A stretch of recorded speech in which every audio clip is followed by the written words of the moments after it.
पिछले 2 वीक से east India में continuous heat wave to severe heat wave prevails कर रही थी और अगर आने वाले दिनों की बात करें अभी थोड़ा इंटेंसिटी उसमें डिक्रीज की है,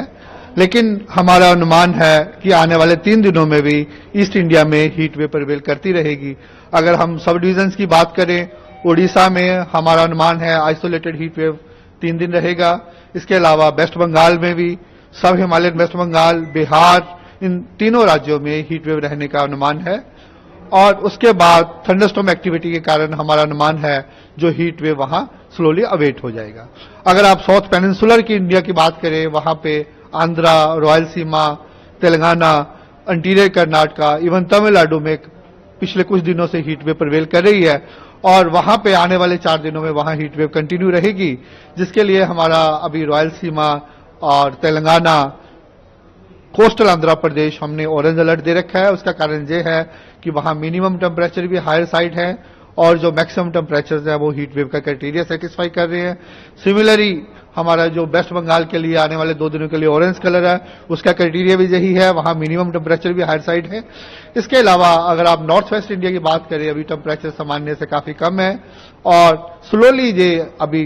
हम कोई वेदर इतना एक्सपेक्ट नहीं कर रहे नॉर्थ वेस्ट इंडिया में, स्पेसिफिकली प्लेन्स में। हिमालयस पे तो रहेगा लाइट टू मॉडरेट रेनफॉल और हाई रिचेज में स्नोफॉल, लेकिन प्लेन्स में कोई ऐसा सिग्निफिकेंट वेदर नहीं है, तो वहां पे जो टेम्परेचर है वो स्लोली बढ़ेंगे और आने वाले 4-5 दिनों में ये नियर नॉर्मल पहुंचने की अनुमान है, क्योंकि वो सामान्य से काफी ज्यादा कम है।